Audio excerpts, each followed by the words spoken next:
importante en la medicina es no hacer daño. Fíjense que ya en ese tiempo, una frase célebre de Hipócrates, cierren la puerta por favor para que no se abra. Entonces, los médicos al comienzo de la historia, ellos no se daban cuenta por qué los pacientes, pese a que hacían algunos procedimientos, los pacientes morían después de los procedimientos. Ahora ya sabemos que el problema era las reglas de asepsia y antisepsia, ¿no es cierto? Muchos de los médicos de esa época que hacían autopsias, ¿no? Operaban cadáveres para reconocer las enfermedades y de esa forma darse cuenta de qué tenía el paciente. Estos mismos médicos iban y hacían procedimientos. Y estos procedimientos, evidentemente, ellos llevaban infecciones. No usaban guantes, entonces ellos éramos nosotros los médicos los que transportábamos las bacterias. Hoy en día eso ya lo conocemos muy bien gracias a los conocimientos que hay actuales. Sin embargo, los médicos se empezaron a dar cuenta que bueno, algo anda mal acá y algo está pasando, ¿no? Entonces, siempre es importante no hacer más daño de lo que está hecho. Los alumnos de Hipócrates, ¿no? Ellos, muchos cirujanos en Alejandría. En Alejandría había una biblioteca, ¿no? Alejandría queda en Egipto, había una biblioteca gigante, que lamentablemente Alejandro Magno quemó muchos libros, ¿no? Donde ellos ya tenían relatos de procedimientos quirúrgicos, de tratamientos médicos, de dieta, ¿no? Ellos se dieron cuenta, igual como nosotros nos podíamos dar cuenta, si por ejemplo la humanidad empezara de cero, ¿no? Nos daríamos cuenta de nuevo de las cosas porque existe la observación. El método científico es observar y ver el resultado. Entonces ellos probaban con hierbas, con cierto tratamiento y veían que tenían resultados y obviamente cuando había malos resultados no lo usaban. Ellos conocían muy bien qué plantas tenían veneno, qué plantas tenían sanación. Sabían que la alimentación sanaba a las personas también. No son cosas novedosas de hoy en día. Más bien la mala alimentación es la que nos tiene muchas enfermedades en nuestro tiempo. Entonces, ya 200 años antes de Cristo, este famoso Herófilo, ¿no? Ya ellos tenían ciertos conocimientos que empezaron a tener de la anatomía humana, ¿no? Del cerebro humano, del cerebelo. Empezaron a hacer descripciones en las piezas de autopsia y darse cuenta de las funciones de estos órganos en el ser humano. Empezaron a pensar. Y obviamente esto también dio un avance en la medicina. También empezaron a pensar cuál es la fisiología pulmonar de las arterias y de las venas, cardíaca. Y obviamente se empezaron a dar cuenta de muchas cosas. También estudiaron otros órganos como la próstata, el duodeno, el hueso dioides, ¿no? El globo ocular. Ya inclusive se dieron cuenta de unas enfermedades que afectaban a estos órganos por las autopsias que ellos hacían y de cómo podían resolverlas. Entonces, aparecieron también la nutrición, las dietas, se dieron cuenta ya en todas las, si nosotros vemos los egipcios, ¿no? Los sirios, ¿no? Todos los hindú tenían una alimentación adecuada. El famoso ayurveda que vamos a ver en la alimentación hindú, los chinos, ¿no? Sabían que la alimentación era algo importante para el tratamiento de las enfermedades. Hoy en día también lo sabemos. Sabemos que un paciente que no se alimenta adecuadamente, que está desnutrido antes de la cirugía o después de la cirugía, ese paciente puede hacer una dehiscencia de sutura. Ese paciente puede hacer infecciones nosocomiales. Y ese paciente es más proclive a que tenga un estado de inmunidad bajo y puede morir debido a una infección nosocomial. Entonces la alimentación es importante, sí. De hecho, nosotros tenemos ahora una pandemia, ¿no? La pandemia lo sea en el mundo, que cada vez está aumentando más, ¿no? Hace varios años, yo me acuerdo cuando estábamos en vía virtual, un alumno me dice, doctor, yo quiero ser cirujano, pero yo solamente quiero operar bariátrico. Eso nada más quiero hacer. Ahora ha aparecido hace unos 20 años atrás la cirugía bariátrica, ¿no? Que es la cirugía, ¿ustedes saben para qué es la cirugía bariátrica?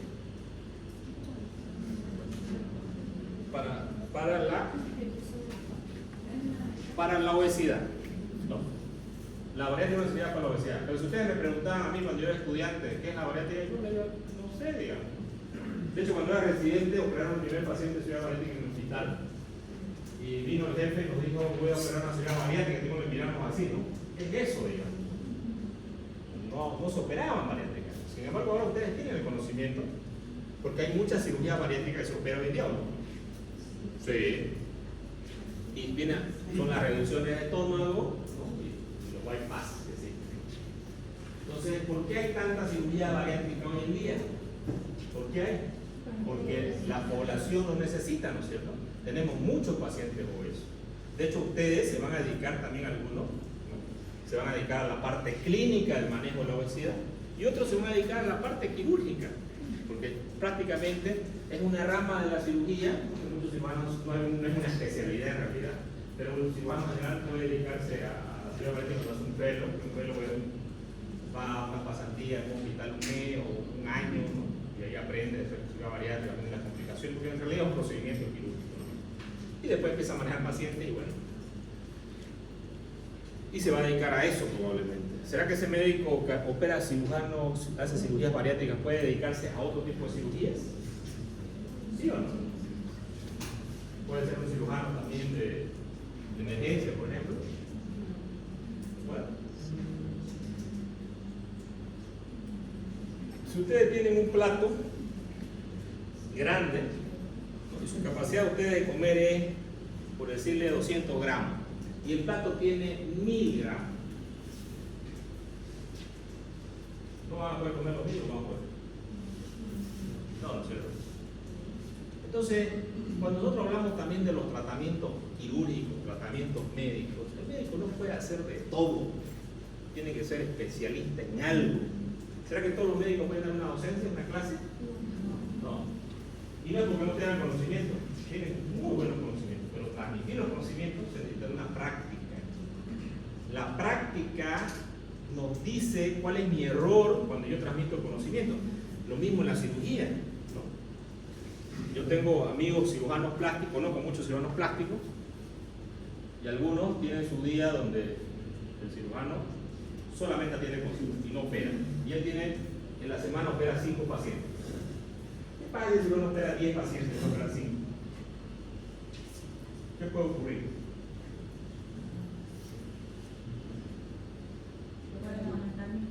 Correcto. Pueden aumentar las complicaciones porque el médico, al operar más cantidad de pacientes, va a cometer errores por cansancio, por apurarse, no va a ver su paciente. El paciente se tiene que ver en el intraquirúrgico, por esto verlo en el pre y en el postquirúrgico. En los 3 tiempos. Y eso requiere tiempo, ¿ya? Es el mismo ejemplo de los platos, ¿no? Si ustedes pueden comer, digamos, un cuarto de pollo, ¿no? Les ponen 2, no van a poder comer. De repente algunos van a poder, no puedo, está mal, ¿no? Están pasando. Y lo mismo pasa con algunos médicos. Los médicos dicen, no, yo puedo. Y cuando uno es joven, puede más, supuestamente. Pero eso te pasa una factura. ¿Y cuál es esa factura? Complicaciones quirúrgicas, problemas legales, de repente por parar en el quirófano no veas a tu familia, te divorciás, no viste nunca a tus hijos, crecieron, no te diste cuenta cuando pasó. Tu mujer se buscó otro hombre porque bueno, no la veía. Entonces, ¿es importante el equilibrio? Sí. Entonces los médicos tienen que aprender a valorar esto. Los médicos también en esa época ya describieron enfermedades del hígado, como la cirrosis, el hígado graso. Estas tenían varias etapas y generalmente se dan en ciertos tipos de pacientes, generalmente los bebedores de alcohol. Hoy en día, por ejemplo, tenemos nosotros la enfermedad también de la cirrosis hepática, pero no es por el alcohol. La causa más alta, ¿por qué creen que es ahora, actualmente? Se llama hígado graso no alcohólico, por la mala alimentación correcta. Hígado graso no alcohólico. ¿Y por qué se hace ese hígado graso no alcohólico? Si antes todos eran alcohólicos, digamos, y el hígado se hacía cirrótico. Pero ahora tenemos los hígados grasos no alcohólicos. Uno le pregunta a un paciente, un paciente en consulta y me dice, le pide una ecografía y me dice, hígado graso grado 3. Cuando digas hígado graso grado 3, el cuarto paso ya no es hígado grado 4, sino que es cirrosis directamente. ¿Qué significa esto? Que las células del hígado se han transformado en grasa. ¿Y por qué? Porque hay una sobrecarga de la alimentación en hidratos de carbono. Las personas consumen demasiado hidrato de carbono y eso lleva a que el hígado, ese hidrato de carbono lo transforme en cosas y se formen, como ya hay almacenes dentro de formen la grasa dentro del hígado. Y eso le puede llevar a un hígado supuesto. También tenemos las causas por medicamentos, ¿no? El paracetamol, por ejemplo, ¿no? Tomar más de 4 gramos de paracetamol me puede llevar a una insuficiencia hepática. Entonces es importante también reconocer cuáles son los tóxicos que pueden dañar, ¿no? Está en la Universidad de Alejandría en esa época, donde muchos anatomistas dieron anatomía de todo lo que es el cuerpo humano, identificaron muchas estructuras y esto también ayudó a muchos otros cirujanos a hacer tratamiento. También tenían un conocimiento amplio en lo que es la herbolaria, sabían qué hierbas sanaban, qué hierbas curaban, qué hierbas eran antiinflamatorias, ¿no? Con qué hierbas se podía lavar una herida, con qué hierbas se podía sedar a un paciente, ¿no? Usaban ya el opio, inclusive la marihuana en alguna cultura, se sabía cuáles eran los tratamientos para los pacientes. Dentro de esta tendencia también existieron cirujanos como Serrano Efeso, que dio una magistral con un libro sobre todo lo que es la anatomía ginecológica, como es el útero, los ovarios, las trompas, y una descripción de la anatomía, pero también al mismo tiempo habló de procedimientos que se podían hacer y cómo podía el médico observar dentro. Ya empezó a idearse la forma de hacer instrumentos, ¿no? Yo quiero ver el cuello uterino de una paciente, tengo que a la paciente ponerla en una camilla, separar las piernas, ¿no? Tengo que usar una luz, tengo que usar un espéculo vaginal, ¿no? Que es un aparatito que va a abrir así, que vamos a ver más a continuación. Entonces ya esto me ayuda, ¿no?, a hacer procedimientos. Los médicos se daban cuenta y empezaron a pensar cómo podemos ayudar a los pacientes en las enfermedades que el paciente tiene y podemos también hacer instrumentos para ayudar a estos pacientes, ¿no? Otro famoso, Aurelio Cornelio Celso, ¿no? La petrada de Celso, ustedes han de haber escuchado, ¿no? Que es el calor, rubor, dolor, tumor, y que generalmente va a generar un absceso, ¿no? Cuando tengo esta sintomatología de calor, rubor, dolor, estoy dando un absceso, ¿no? Ese absceso, una vez drenado, el paciente va a mejorar, ¿no? Drenado significa que tengo que hacer un corte para que salga la pus de dentro de eso. Entonces, ya en esa época, Aurelio Cornelio Celso describió estos procedimientos, pero también describió otros procedimientos que el paciente, él observó en los pacientes, pero también ellos hacían tratamiento ya en esa época, ¿no? Describió hemorragias, describió infecciones, describió traumatismo.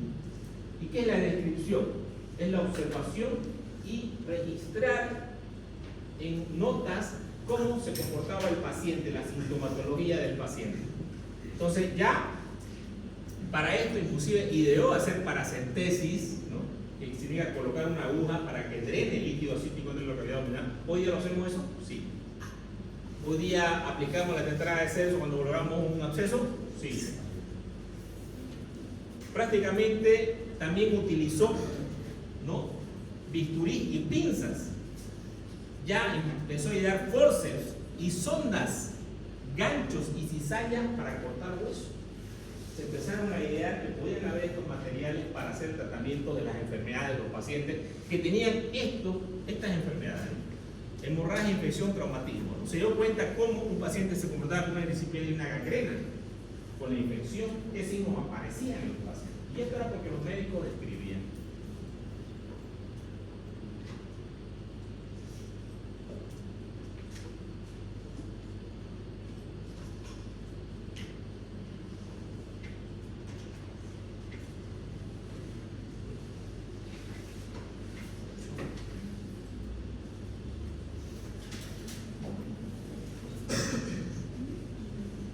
Ya también en esa época, algunos de estos expertos hablaban de hacer una enfermedad muy común que existía, ¿no? Era que se formaban cálculos en la vesícula. Y a esta extracción de los cálculos se conocía como listotomía, ¿no? Habían, porque era mucho el dolor que presentaban los pacientes, y empezaron a hacer las primeras cirugías abriendo la vejiga y extrayendo el cálculo. Y después luego suturando la vejiga. También empezaron a ver enfermedades, ¿no?, como la enfermedad de la catarata. Y ya también empezaron a llevar cirugías para estos tipos de procedimientos, ¿no? siempre apoyado por la herbolaria, donde describían el tratamiento con más de 600 plantas para el tratamiento de estas enfermedades, estas afecciones. En Roma, ¿no?, apareció, debido a las guerras y todo esto, un médico que se destacó, Galeno, ¿no? Este médico aprendió en Alejandría, tuvo maestros, profesores, y este médico empezó a trabajar cuando habían los soldados eran, para 1000 soldados había un médico, ¿no? Ellos siempre estaban en combate, y después empezaron a haber 4 médicos.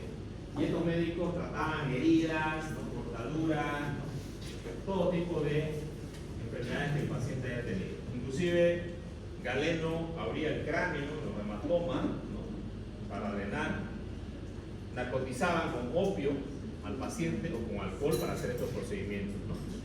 Muchas veces lo hacían delante de otros médicos jóvenes que estaban viendo el arte de la medicina, y fueron los primeros, ¿no? Entonces, él nació en Pérgamo, pero fue a aprender en otras partes porque en Roma no se podía hacer disecciones de cadáveres, ¿no? Y ustedes saben que la disección de cadáveres es algo muy importante para que un médico aprenda la medicina, porque la disección me dice de qué murió el paciente, la autopsia me dice de qué murió el paciente, y de acuerdo a eso yo puedo saber cómo puedo tratar, ¿no? Entonces también escribió libros escribiendo esto. Como había muchos pacientes, también fue el que ideó los hospitales, ¿no? Los hospitales en Roma, ¿no?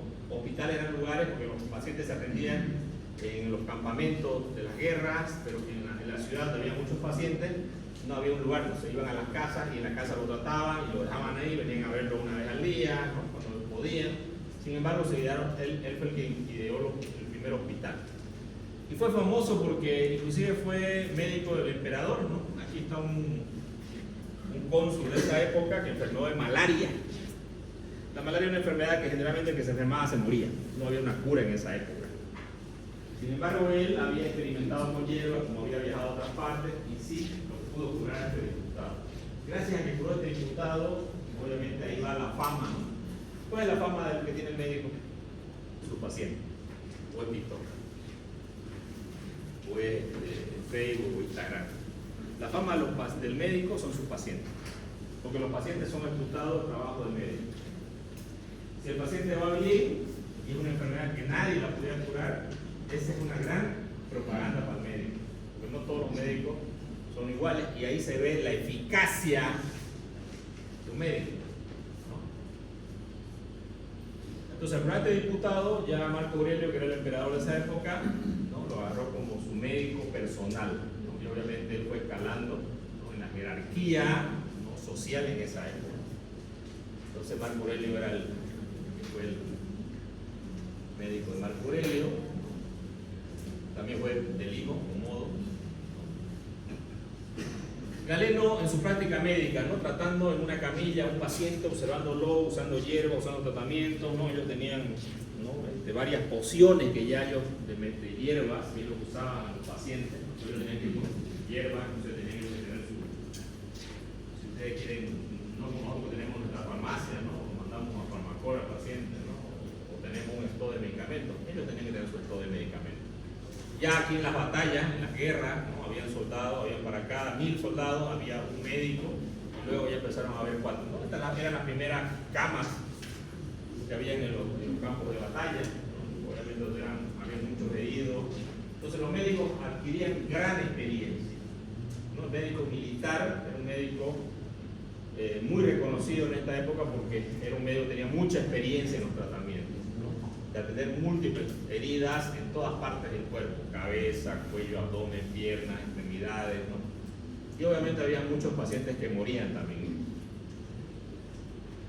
También 300 años después de Cristo, las hermanas de la caridad, ¿no?, en la época del emperador Constantino, crean el nosocomia, ¿no? Ustedes, un sinónimo de hospital también es nosocomia, ¿no? Entonces estas madres, ¿no?, se encargan de los hospitales. Hasta el día de hoy las madres se encargan, que cuando Dios había madres, no sé si ahora habrá, me imagino que hay. Yo era interno, me acuerdo que había madres que se hacían cargo de los pacientes. Yo trabajé en Guarayo también cuando ya salí cirujano, y allá las madres eran encargadas de los pacientes. O sea, hay una madre que sabía instrumentar. Yo hice una cirugía, me acuerdo de un tipo que lo balearon, que fue mi primera cirugía como cirujano. Este paciente estaba con su amigo, querían matar un cerdo, ¿no? Y el cerdo empieza a correr así, y el amigo empieza a decir, pasó el cerdo por acá, y pum, le disparó. Era el cerdo, vio al amigo. El amigo llegó al hospital con un tiro en el abdomen, peritonitis, perforó el intestino, ¿no? El señor Trabajador lo operé, hice una resección, anastomosis, la la cavidad, y la que me ayudó fue la madre. La madre me dijo, doctor, y si deja dos tubos, me dio trabajar con uno, y si deja dos drenajes, le dejo dos drenajes, y le puso drenaje. Él estaba con dos drenajes. El paciente evolucionó bien, fue de alta, ¿no? Y las madres han tenido un papel muy importante, ¿no? En este tiempo ya atendieron muchos pacientes, porque aquí había una guerra con los turcos, y justamente había muchos pacientes que tenían lesiones, que no podían ir a su casa, no, que no había quien los cuide, entonces ya se encargaban de cuidar a este grupo de pacientes, ¿no?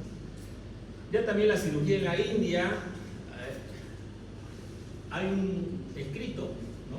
Estamos el siglo IV a.C., Susurrata Samhita, es un escrito que habla de muchos procedimientos quirúrgicos, habla de más de 128 herramientas quirúrgicas, estamos hablando de materiales quirúrgicos, el tratamiento de muchas cirugías, cirugía plástica, ¿no? A ellos se le atribuye, también hacían cirugías de catarata, vendajes, ¿no? Y también el tratamiento del famoso Ayurveda, que ahora otra vez se lo está tomando en cuenta, ¿no es cierto? Que es el estilo de vida adecuado, ¿no? El yoga, por ejemplo, viene de acá también, ¿no? De aprender a vivir con la naturaleza, ¿no? Porque al final nosotros somos la naturaleza, ¿no? Sí, ¿no? Somos parte del mundo, digamos, ¿no? Entonces, muchas de las enfermedades que hay ahora, y lo dicen los libros de medicina interna, un 85% de las enfermedades son psicosomáticas, vienen por estrés, vienen, ¿no? Inclusive enfermedades autoinmunes, ¿no? ¿Por qué hay tantas enfermedades autoinmunes? Porque el cuerpo lucha contra el mismo cuerpo. Es como si el cuerpo no se quisiera, digamos. El lupus, la artritis son enfermedades autoinmunes. Algunas están relacionadas con la alimentación y con el intestino, ¿no? Pero también algunas están relacionadas con el estrés.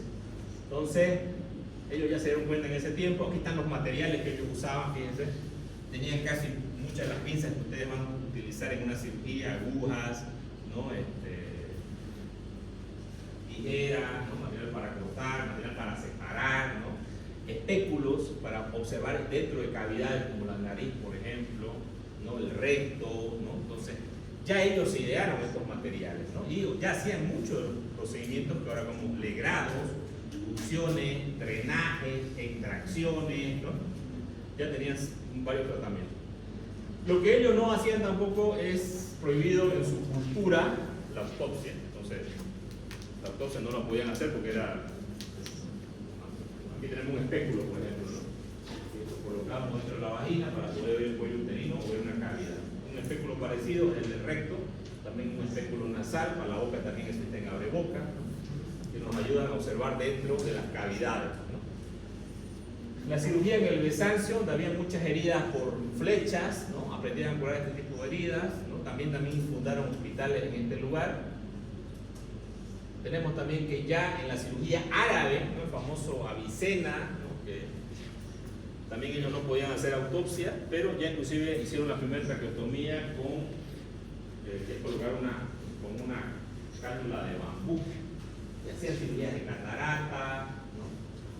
Entonces ya tenían también tratamiento y también tenían hospitales, trataban mordeduras de picadura, de veneno, fracturas, ¿no? Y esto también lo enseñaban a otros médicos, ¿no? Enseñanza de la práctica médico-quirúrgica en las escuelas. Ellos formaban médicos.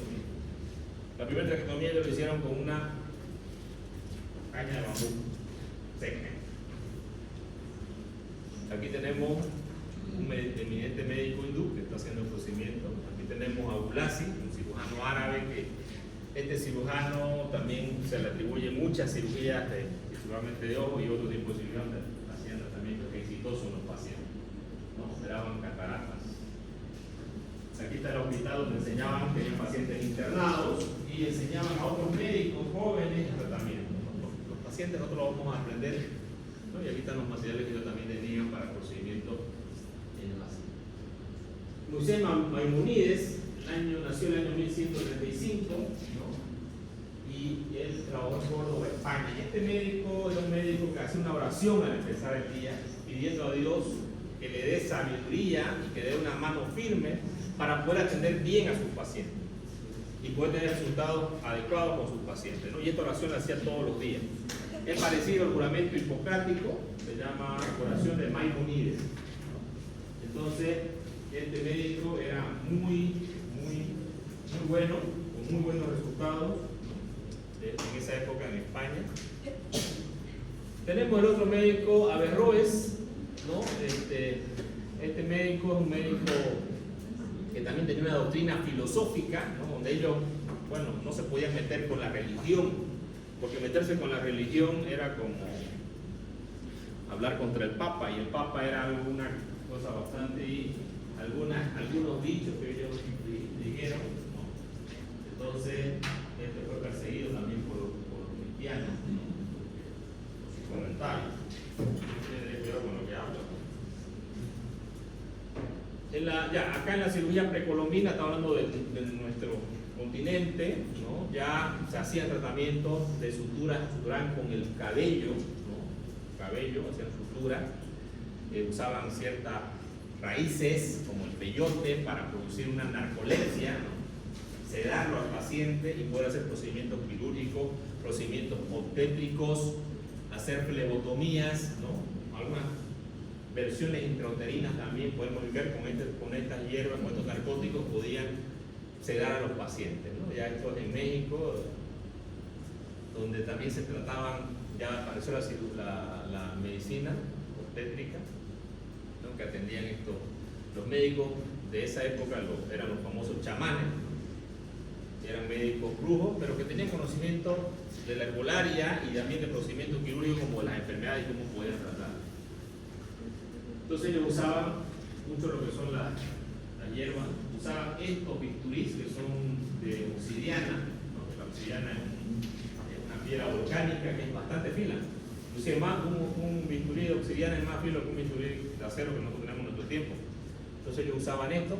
También hacían las famosas sangrías. ¿Qué es la sangría? Es hacer una herida en una vena para que salga cierta cantidad de sangre y luego vendar. Con esto ellos veían que pasaba el dolor de cabeza, ¿no? Y bueno, es lógico pensar si un paciente tiene hipertensión y yo lo desangro, le va a bajar el dolor de cabeza porque la presión va a bajar probablemente, ¿no? Entonces se hacían las famosas sangrías, que también en Europa se hicieron las sangrías por mucho tiempo. Acá tenemos los entablillados, ¿no? Con los pacientes que tenían fracturas, ellos entablillaban, ¿no? Con ramas rectas y hacían vendajes para poder inmovilizar la extremidad y que se forme un callo óseo que se cicatrice la fractura. Usaban hierbas, tratamientos de herbolaria para curar heridas, también suturaban las heridas con cabellos en esta época. Podían valorar la procedencia del cordón, que es cuando te sale el cordón umbilical, ¿no? Y esto el cordón umbilical lleva la sangre al feto, ¿no? Si se sale y se obstruye, el feto va a morir entre el útero. Entonces rápidamente tiene que ser extraído de la cavidad uterina. Entonces ellos se dieron cuenta de estos procedimientos. Podían hacer ciertos procedimientos quirúrgicos anestesiando al paciente con estas plantas, ¿no? Que eran narcolepsias como el peyote. Luego, cuando decimos precoloniales, antes que lleguen los colonos, cuando decimos coloniales, cuando ya llegaron los colonos a invadir, ¿no? El continente, estamos hablando de 1500, y estas tropas ya también venían con doctores. Los primeros doctores eran barberos. Estos barberos, ¿no? Hacían tratamientos de fracturas, aparte de ser esquimuela, aparte de ser peluqueros. Entonces ya habían estos tipos, y también habían los cirujanos graduados de las universidades europeas, que estos sí eran médicos graduados, ¿no?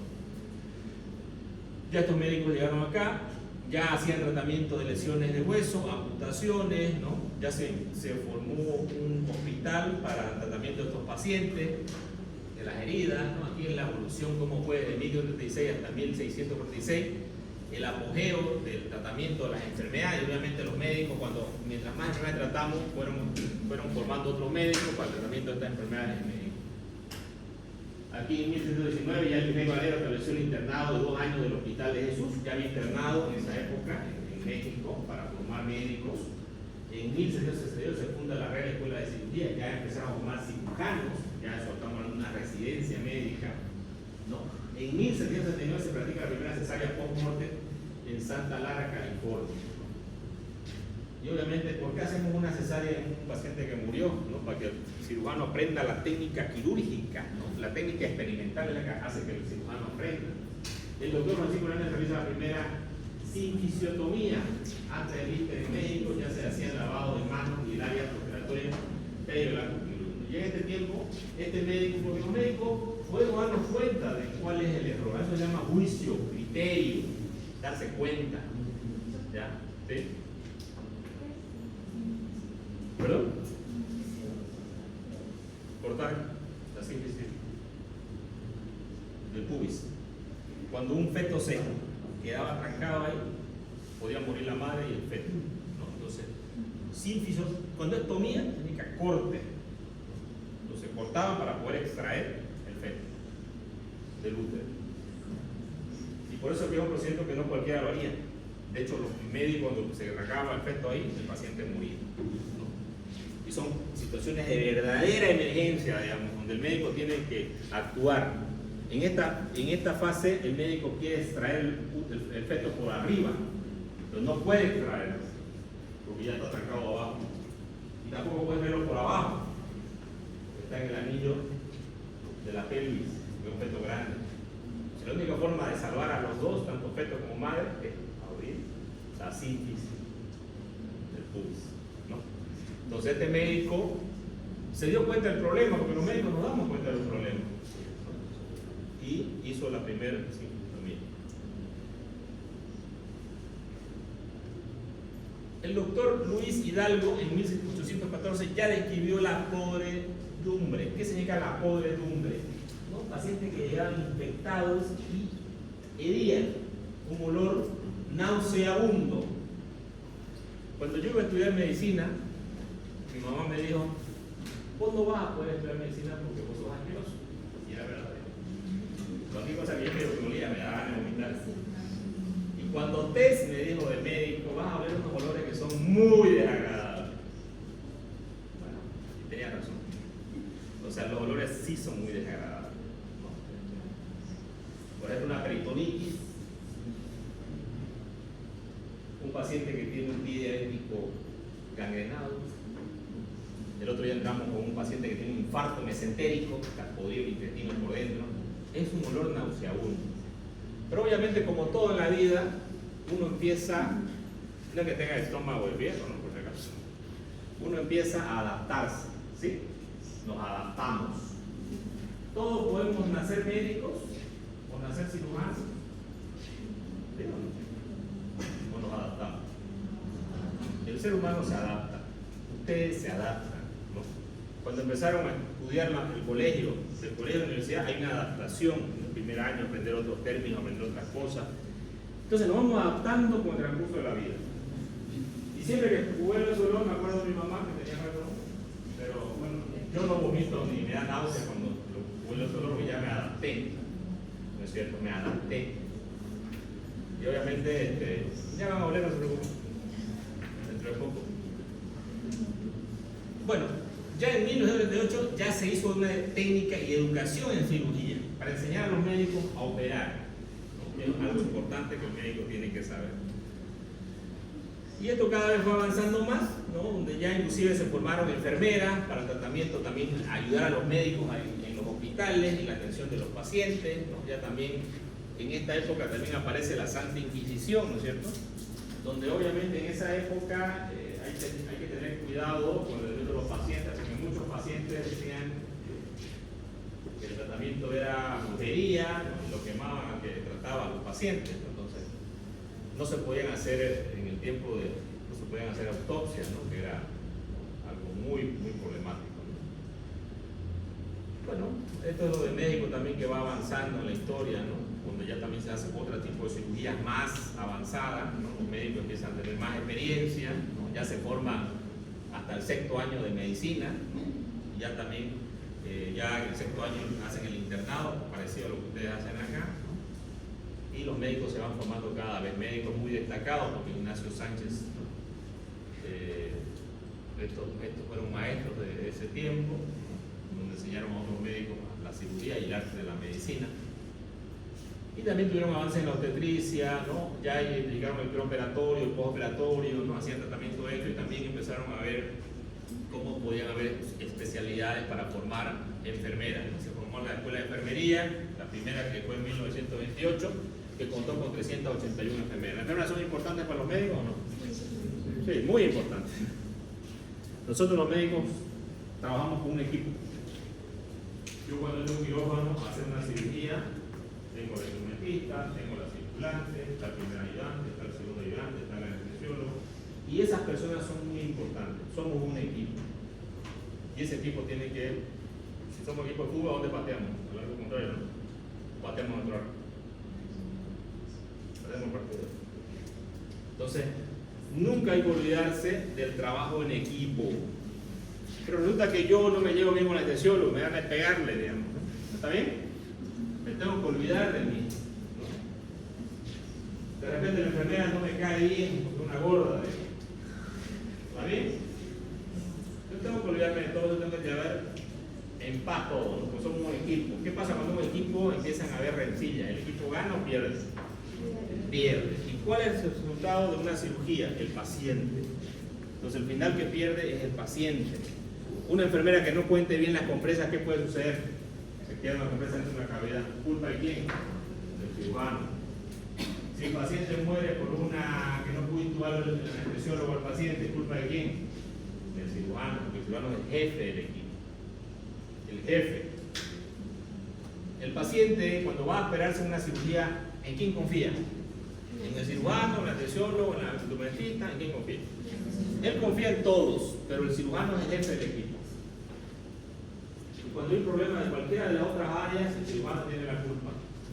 Pues el cirujano tiene que coger bien su equipo de trabajo y llevarse bien con el equipo de trabajo para tener buenos resultados, ¿no?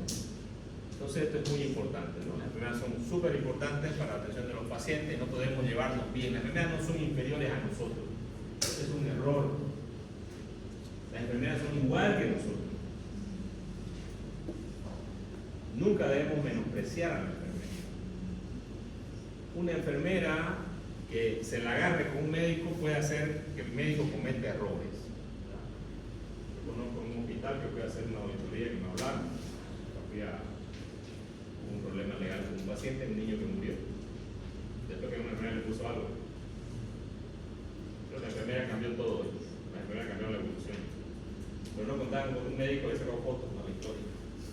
Antes que la enfermera cambie todas las evoluciones. Por ejemplo, la enfermera puso que el paciente murió de sepsis, ¿no? Y ella estaba bien. Obviamente fue un problema legal. Pero eso cuando los equipos no se llevan adecuadamente. Por eso nosotros debemos llevarnos bien con nuestras enfermeras. Y siempre debemos vigilar también el trabajo de la enfermera, ¿no? Ellos tienen ciertos cargos, está la licenciada jefa y están las otras enfermeras. Y hay de todas las enfermeras, hay muy buenas, en la Morelia tenemos enfermeras muy buenas, excelentes enfermeras, ¿no? Y también en otros hospitales he visto que no hablo, pero no hay muy buenas. Aquí tenemos la Santa Inquisición, donde aquí ya había una pulseta entre Dios y el diablo. Muchas de las enfermedades se bajó, digamos, en el conocimiento científico, porque no se podía tener hipótesis diagnóstica, no se podía tener nada, más bien todo era por culpa del diablo, las enfermedades, ¿no? Y bueno, tampoco se podían hacer autopsias, ¿no? Pillaban uno haciendo autopsia y de repente lo mandaban a la guillotina o lo metían al caballete ahí, ¿no? Torturas, ¿no? Todas estas herramientas inventó la Santa Inquisición para castigar, bueno, y también ellos jugaban indeterminadamente a las personas, ¿no?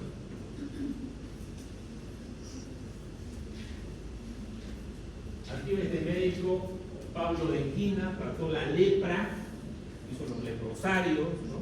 Curación de luxaciones, fracturas, procedimientos, hizo también, escribió un libro con el tratamiento de estas enfermedades.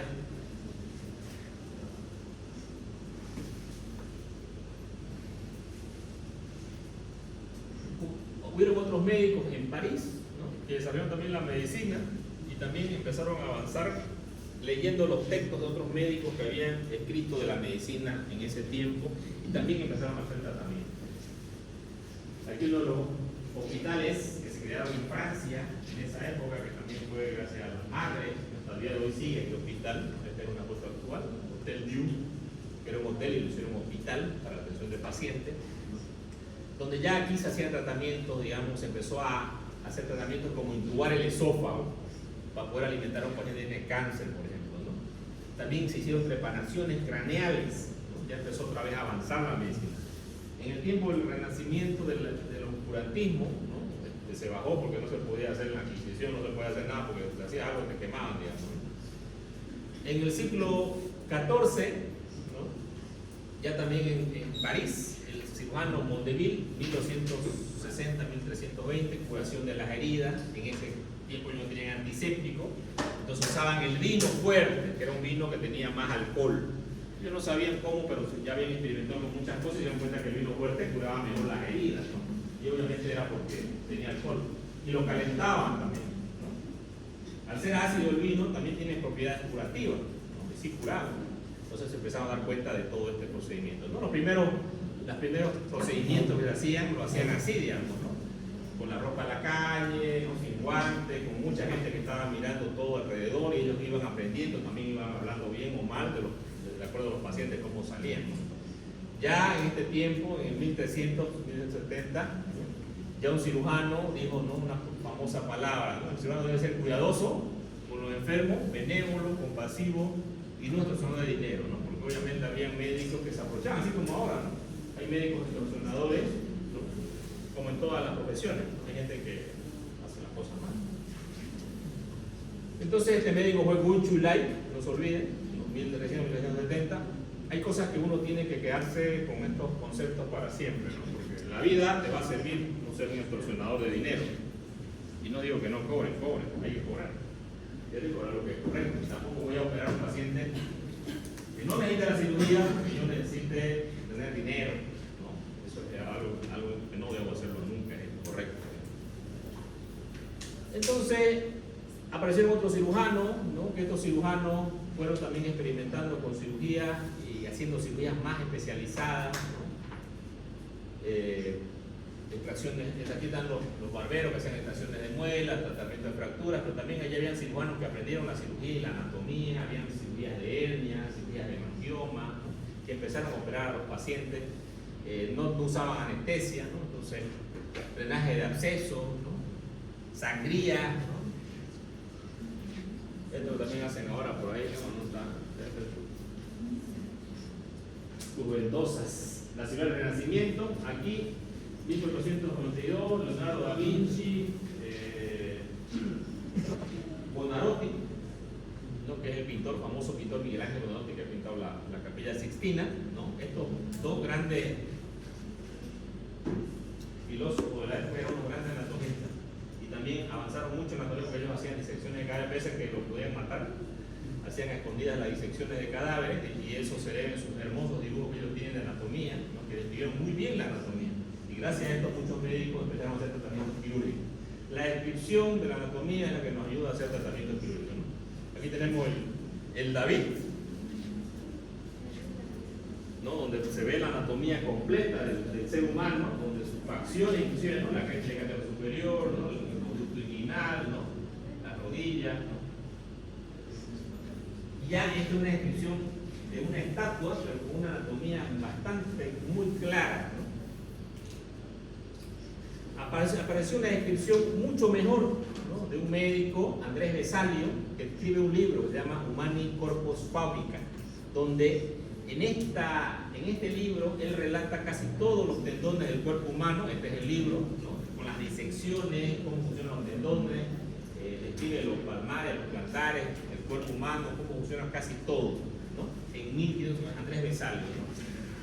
Este libro ayudó a muchos cirujanos a hacer procedimientos quirúrgicos, porque hizo también descripciones de los órganos intraabdominales, intratorácicos, inclusive intracerebrales, ¿no? Entonces una obra magistral donde hizo que avance la medicina más allá, porque ya los cirujanos empezaron a hacer procedimientos quirúrgicos y a tratar pacientes en cirugía, ¿no? Describió muy bien todo lo que son una topografía excelente para poder hacer tratamiento de fractura y de cierto tratamiento. También describió el oído medio, el oído interno, ¿no? La trompa de Eustaquio, ¿no? También Bartolino describió los órganos genitales. Wilson describió el conducto de Wilson del páncreas, ¿no? El conducto Silvius, ¿no? Acueducto Silvius, ¿de acuerdo?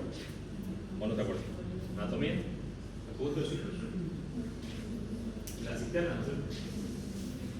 Entonces, estos médicos ya describieron ciertas cosas de anatomía. Willis, quienes hicieron numerosos aportes sobre la anatomía, cada vez una anatomía más descriptiva para poder hacer procedimientos.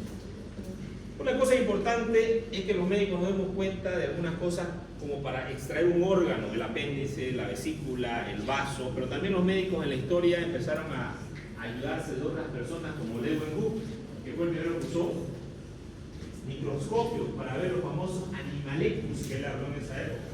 Estos animalecus eran, sacaba el agua y miraban en un microscopio, fue el primero que vio, y se dio cuenta que las infecciones venían debido a estas bacterias, ¿no? Entonces, ya Leeuwenhoek se dio cuenta de que la infección no era espontánea, sino que venía de algo. William Harvey, ¿no? También hizo aportes importantes sobre el sistema circulatorio, arterias, vena, corazón y pulmón. Y otros cirujanos, ¿no? Como Rush, ¿no? También fue holandés, igual que Leeuwenhoek, que fue holandés, ¿no? Ya idearon piezas quirúrgicas para poder tratar a los pacientes, ¿no? William Harvey, ¿no? Ya habló de todo lo que es la circulación del corazón, válvulas, circulación pulmonar, circulación externa, hizo una descripción bastante buena de esto, y obviamente de la aorta y otras enfermedades, ¿no? Aquí está William Harvey describiendo la anatomía. También él trató en perros, ¿no? Para ver cómo funcionaba el corazón, las arterias, las venas, y estos fisiólogos hicieron que los médicos aprendamos más la medicina, ¿no? Hizo experimentación en cirugía experimental en animales, que eso ahora no se puede, ¿no? Tenemos la Sociedad Protectora de Animales que prohíbe hacerla en animales vivos, no podemos hacer en animales vivos, ¿no? Pero gracias a la cirugía experimental nosotros podemos hacer una extracción de riñón en un animal, bueno, en un cerdo, que es muy parecido a un humano. La vesícula biliar, podemos hacer una extracción de una vesícula biliar en un cerdo, ¿no? Para entrenar a los cirujanos para que aprendan a hacerlo después en un ser humano. Una cirugía de páncreas, una cirugía de intestino, ¿no? Hacer anastomosis de intestino, para simular lo que es hacer en un intestino normal, que prácticamente es igual. Ambrosio Pare, un cirujano militar en Francia, de 1592, él estuvo en las guerras napoleónicas, había muchos soldados heridos, ¿no? En el campo de batalla, y estos soldados quedaban así en los campos de batalla, ¿no? Con múltiples heridos. Tenían que hacer amputaciones, ¿no? Constantemente en los pacientes para salvar la vida de estos pacientes, y obviamente tenían que trabajar toda la noche, ¿no? Ustedes pueden ver que él usaba guantes, ¿no? Porque bueno, no sabían ellos un poquito de la asepsia y antisepsia, que es algo importante que la historia nos dejó, ¿no? Para salvar la vida. Entonces, muchos pacientes sí le hacían tratamiento de la hemorragia, pero el paciente muere de dos cosas, ¿no? De hemorragia y de infección. Entonces muchos pacientes en el postoperatorio, donde quedaban ya, ¿no? En una camilla, ¿no? Morían después por infección a los días o a la semana. También ya idearon ellos el uso de prótesis en pacientes que quedaban amputados, cómo poder crear prótesis para que el paciente pueda volver a deambular, ¿no? En pacientes que no perdían el ojo, también le idearon prótesis para colocarles en el ojo para que de una apariencia que tienen ojo, ¿no? Y también tenemos las dentaduras postizas, ellos fueron los primeros en hacer este tipo de dentaduras, ¿no? Operaban hernias, operaban cálculos de vejiga, ¿no? Tratamiento de fracturas, muchos tratamientos que se podían hacer. Luego los médicos también avanzaron en otros procedimientos quirúrgicos como la rinoplastía, ¿no? También hacían otras intervenciones quirúrgicas, ¿no? Ya en el siglo XVIII, ¿no? Famoso el Petit, la topografía de Scarpa, ¿no? Que lo utilizamos mucho en la hernia inguinal, ¿no? Tenemos los hermanos Hunter, que hay el famoso anillo de Hunter por acá, ¿no es cierto?, donde pasan los vasos, que también describieron ciertos lugares de anatomía que no había descrito Andrés Vesalio, ¿no? Y obviamente esto era importante para el tratamiento de algunas enfermedades. Aquí tenemos John Hunter, que fue el primero que trasplantó un espolón de gallo, ¿no? Que es sacarle la cresta a un gallo y ponerse el otro gallo, y fue el precursor de los trasplantes. En esta época también aparece Aquí tenemos a Edward Jenner, este también era cirujano, 1649. Él se da cuenta, y el padre de la vacuna, se da cuenta de que las que trabajaban con las vacas no enfermaban de viruela, porque a las vacas también le daban una viruela de la vaca, ¿no? Y no enfermaban. Y él decía, ¿por qué? Resulta que ellas no enfermaban porque se infectaban con el virus de las vacas, y entonces ellas se hacían inmunes al virus de la viruela humana. Y así se dio cuenta él, ¿no? Inoculando esto en un niño, ¿no? La úlcera de la vaca en un niño, se dio cuenta que podía inmunizar a este niño. Y fue el padre de la vacuna. En ese tiempo, cuando llegaron los colonos, ¿no?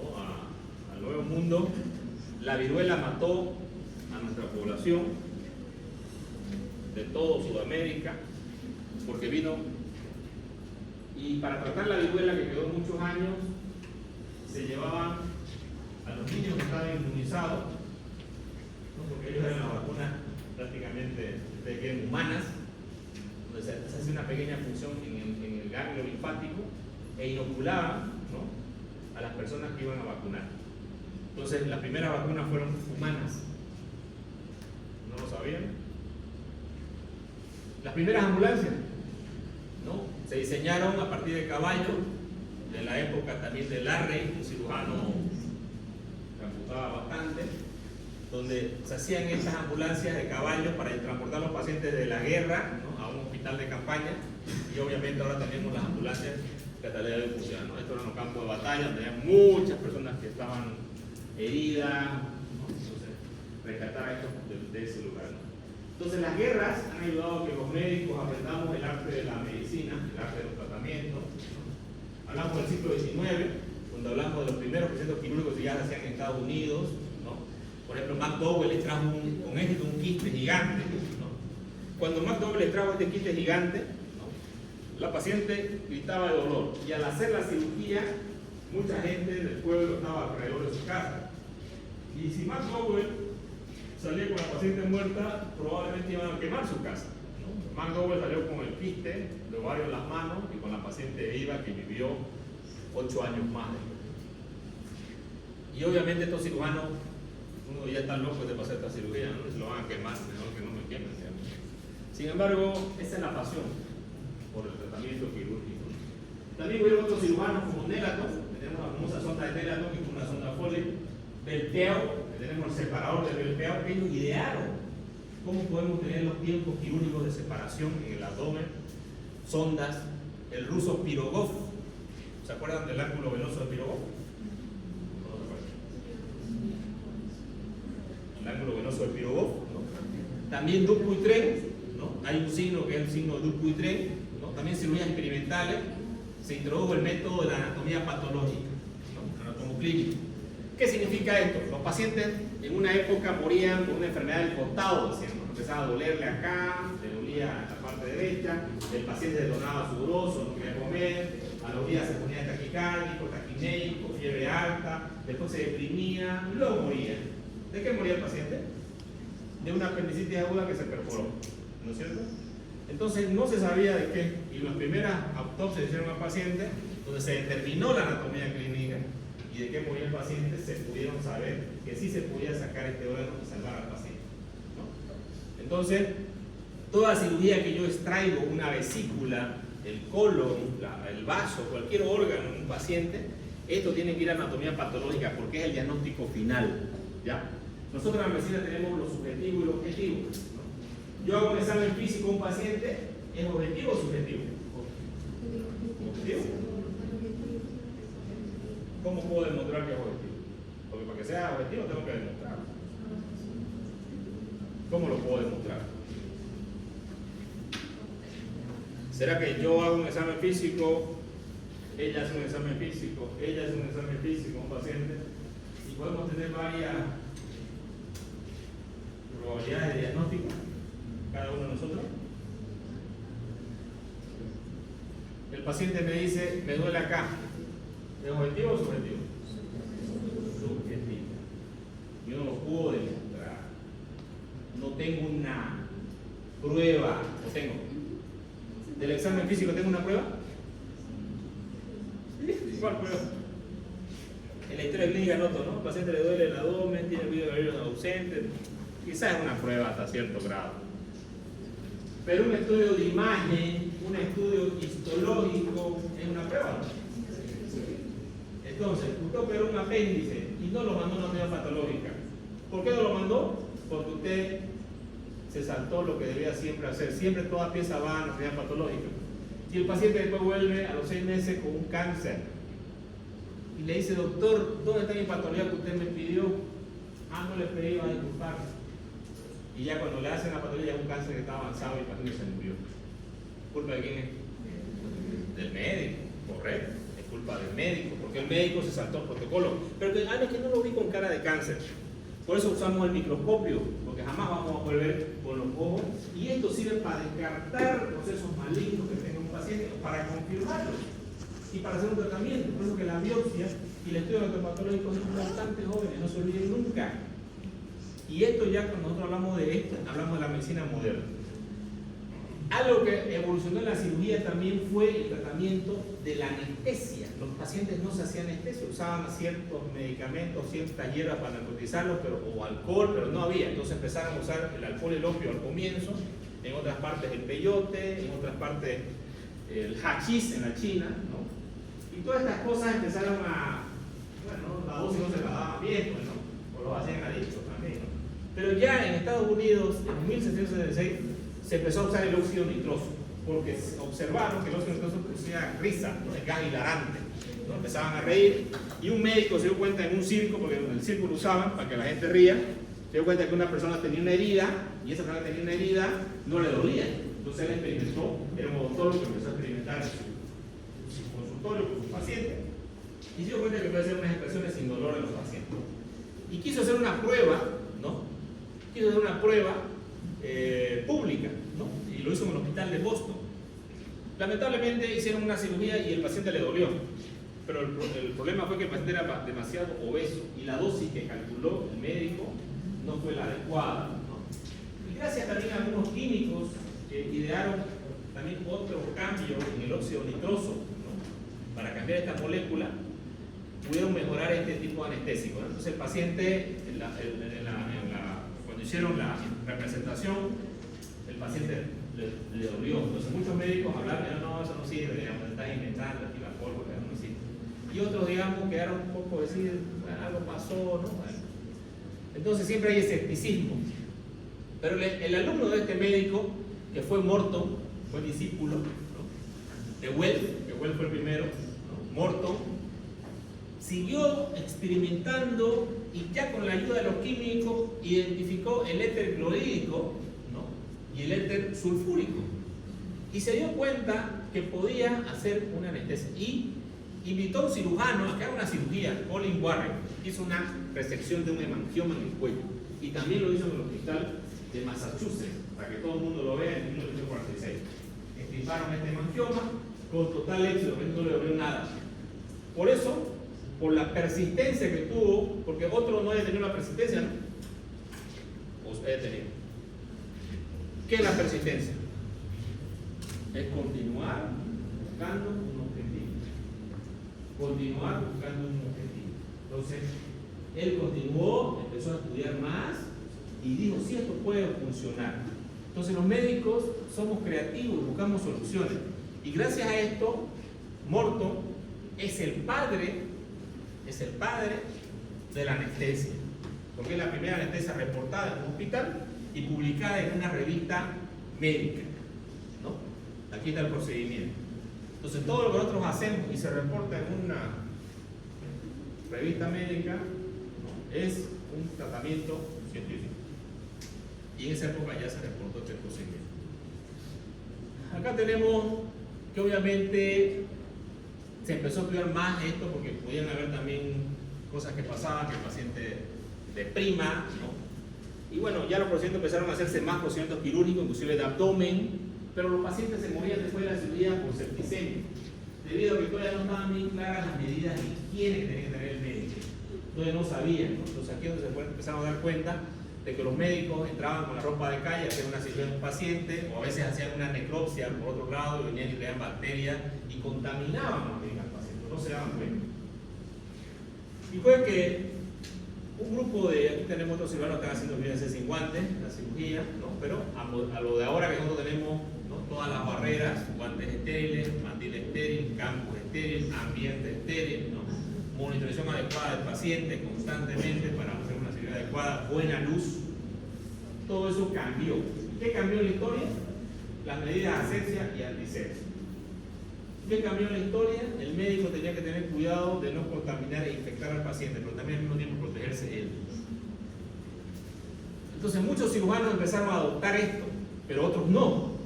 Otros eran reacios, como existe ahora. Existen médicos que son escépticos. Eso no funciona. Eso no sirve. Ven un paciente que está mal, se murió de muy paciente que le conté, ¿no?, que todo el mundo lo mató, digamos, ya le mandaron a comprar cajón malo, pero ¿verdad? A comprar cajón a la esposa. No, pues no, ya hicimos junta médica, se murió su marido, no hay solución. Entonces, cuando los médicos empezaron a usar los conceptos de asepsia, ya por Pasteur, que Pasteur fue el que habló de la pasteurización, ¿no?, que es hervir a 68 grados a temperatura la leche y se quitaban las bacterias. Lister también empezó a hacer tratamiento para la desinfección e higiene de los quirófanos y de la cirugía. Entonces aquí aparecieron los antisépticos, ¿no?, que primero empezaron con el alcohol fénico, ¿no?, pero esto irritaba un poco. Entonces varios cirujanos empezaron a usar el tratamiento, ¿no?, y algunos ya empezaron a tener otra teoría, ¿no? Decían que las infecciones se creaban de por sí, que no aparecían de otra parte, ¿no?, generación espontánea. Sin embargo, ya Pasteur identificó que había microorganismos que eran los que causaban las infecciones, ¿no? Aquí tenemos, por ejemplo, un procedimiento donde están desinfectando el área, ya los materiales los lavaban, los limpiaban, obviamente empezaron a tener más. Pero hubo una, como se dice, una prueba. Resulta que las parteras, ¿no?, se les morían menos pacientes de sepsis puerperal, o sea, después del parto no se morían las pacientes. Sin embargo, a los médicos del hospital, que eran estudiados, que habían estudiado todos 5 años, 6 años, 10 años, se les morían más los pacientes. ¿Por qué no se les morían a las parteras y sí se les morían a los médicos?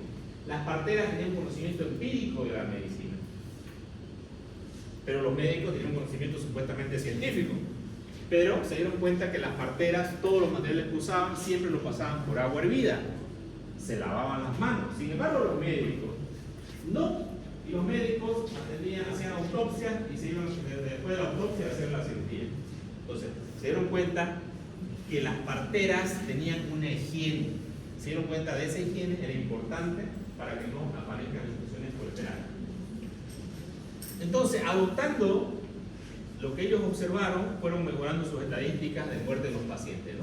Fueron dándose cuenta que usando el ácido fénico, el aceite fénico, que era el primer antiséptico que se usó, ¿no?, para desinfectar los utensilios, como aparte del calor, todo lo que pasaba por llama también, ¿no?, y se iba a desinfectar, pero no puedo pasar por llama al paciente, por ejemplo, ¿no?, ni la piel del paciente, ¿no? Entonces tengo que usar un antiséptico, ¿no?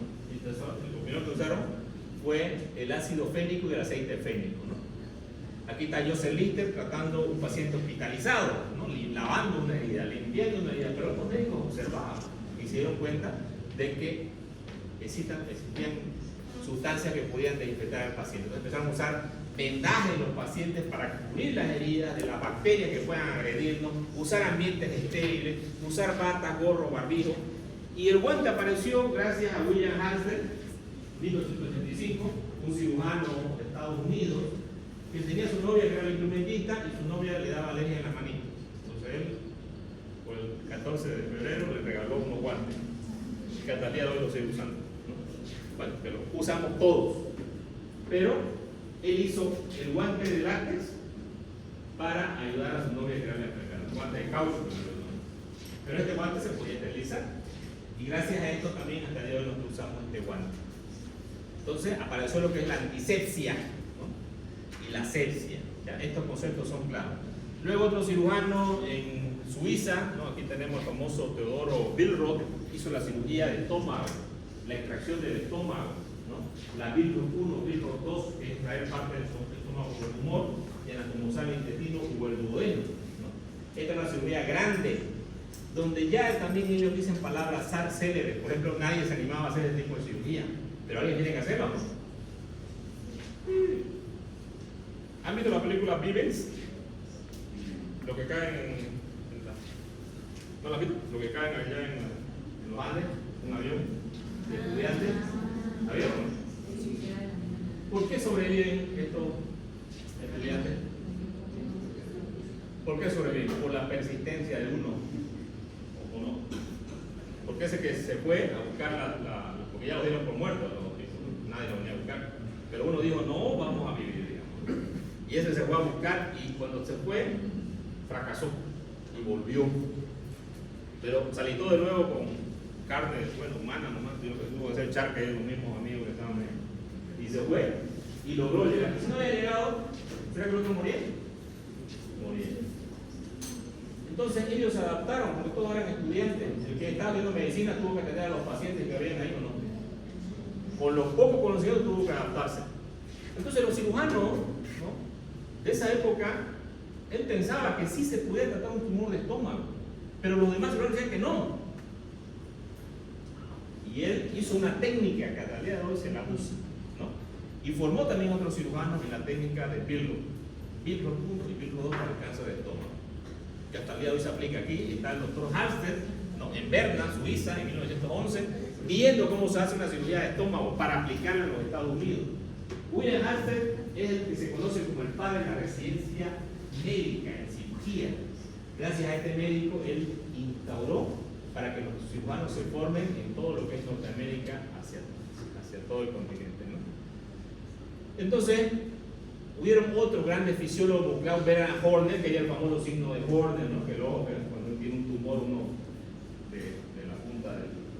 Estos eran fisiólogos, ¿no?, que identificaron varias cosas que pasaban en los pacientes también importantes. También el uso del rayo X, la radiografía, para poder identificar las enfermedades. Tenemos signos patognomónicos. Nosotros vemos a un paciente con un aire subdiafragmático, o sea, con una perforación de intestino. Y este aire subdiafragmático nos dice patognomónicamente si este paciente no ha tenido una cirugía, que está perforado. 100% de probabilidad y que tengo que operarlo. Entonces la radiografía nos sirve para muchas cosas en la medicina. Y ahora tenemos la radiografía, usamos también contrastes para ver el colédoco, se llama colangiografía. Para ver el tubo digestivo se llama esofagografía. Para ver el estómago y el intestino, una esófago-gastro-duodenografía.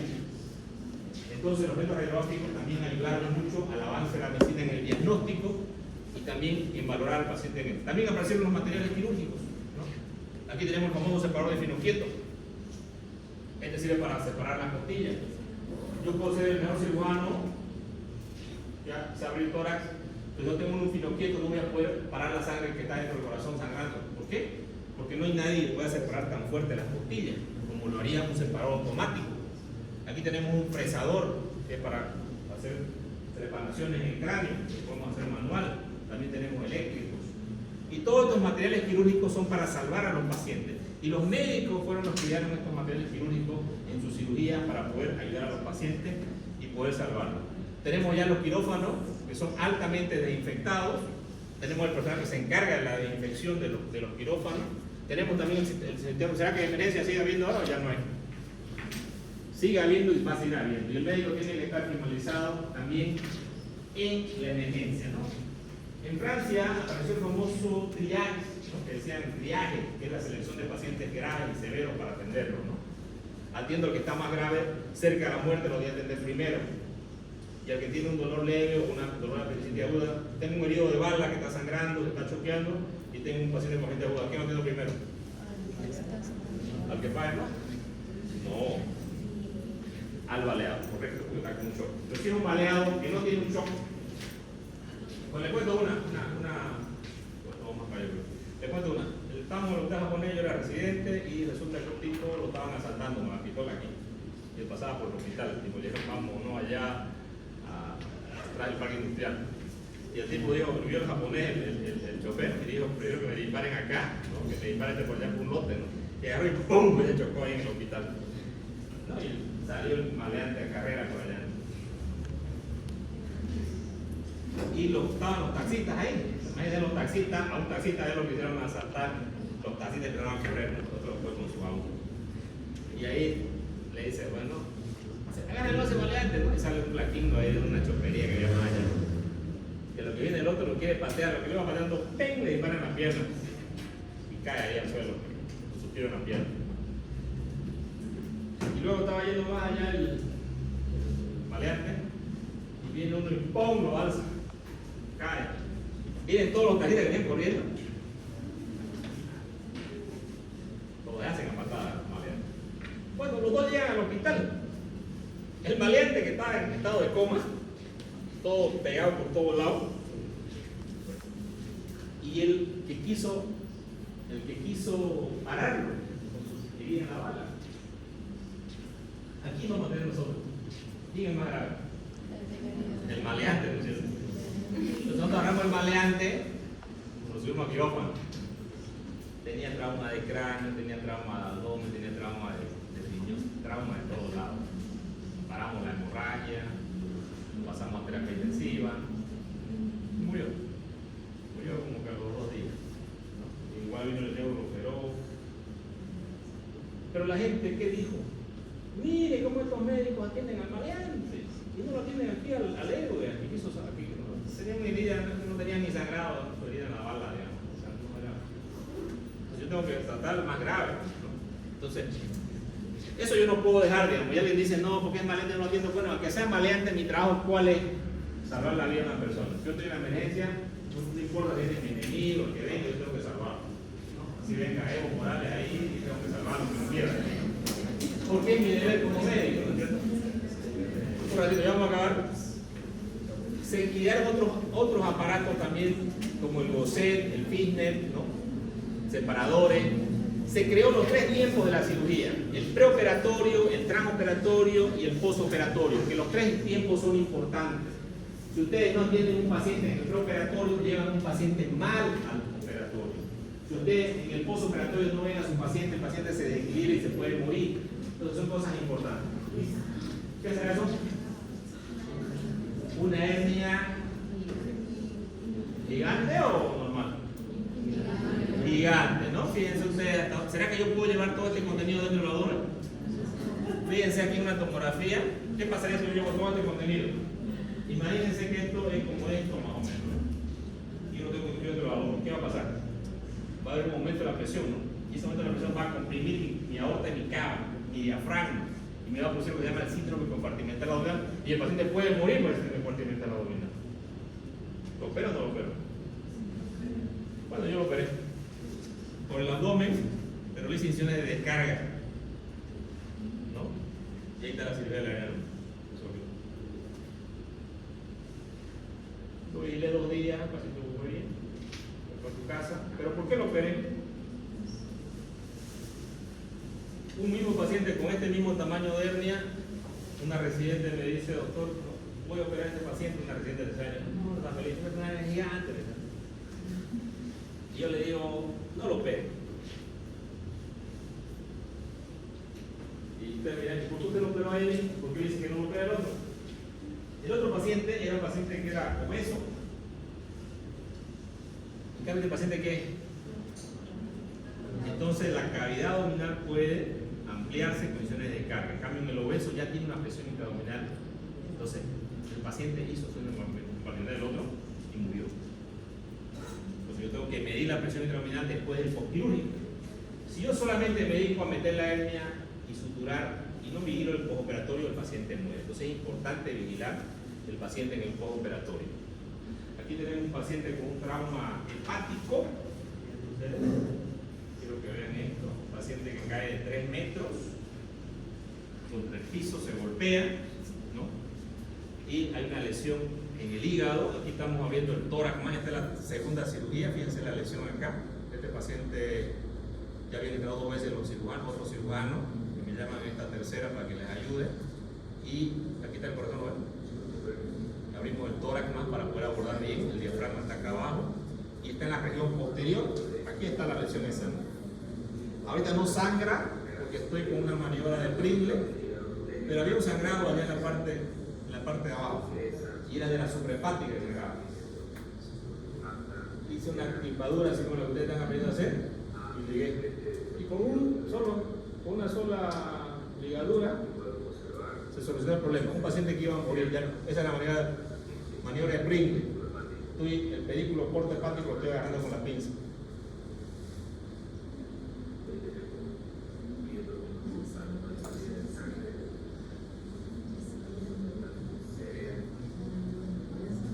Perdón, aquí les voy a mostrar a los 2 días que retiramos el patio, a los 2 días, y aquí les voy a mostrar cómo quedó el hígado.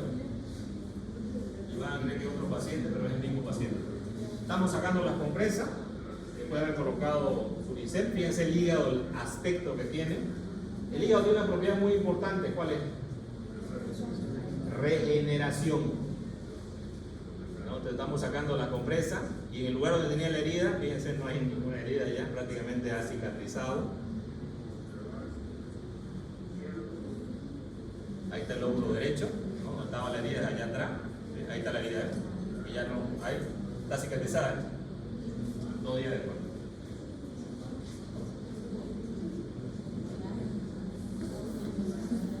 Bueno, ¿qué nos dice la cirugía en el futuro?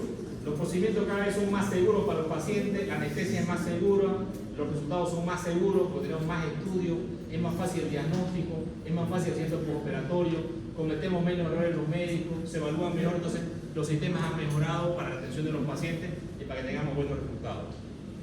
Este otro paciente que le hace un suerotórax. Este paciente tiene una enfermedad hematológica, tiene una plaquetopenia, le colocan una vía central y se la pasan a la vía central dentro del tórax y lo irrigan y le meten el suero dentro del tórax. Es un hidrotórax o un suerotórax se llama. Le ponemos un tubo de tórax, ¿no? Y se lo dejamos con el tubo de tórax al paciente, lo hicimos en quirófano porque el paciente, aparte de eso, era inmunosuprimido, recibimos inmunoglobulinas. Ahí el paciente acabando la cirugía, ¿no? Tubo de tórax. Y le hicimos una venotomía, conectamos una vía central para administrar las inmunoglobulinas. Allá está fíjense acá arriba está la venotomía, acá, una venotomía. Abrimos para colocar el catéter dentro de la vena. Este es un paciente con herida de arma de fuego, ¿no? Que le disparan una bala y el paciente llega aquí a la emergencia, se llega intubado. El paciente ya se puso en una pinza de Satinsky, que es un clan vascular, y acá está la mesentérica inferior, ahí está la mesentérica inferior, ahí está el orificio de la bala, ¿no? Que era lo que lo llevó al shock al paciente,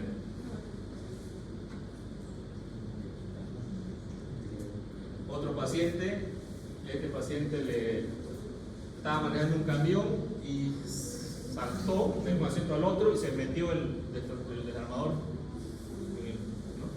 Está dentro del riñón, en la tomografía. Tuvimos que sacarle el riñón para salvarle la vida, ¿no?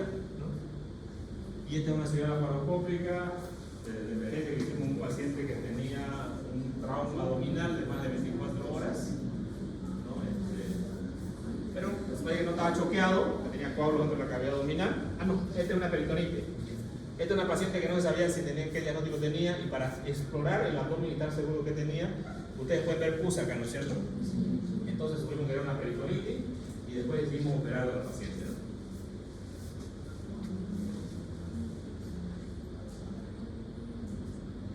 ¿no? Conclusiones, ¿no? Cada vez con los años nosotros vamos a mejorar nuestras destrezas quirúrgicas. La medicina es una ciencia en constante desarrollo, pero la historia es importante para que no cometamos los errores de la historia. Muy bien, jóvenes, son libres, nos vemos en la práctica.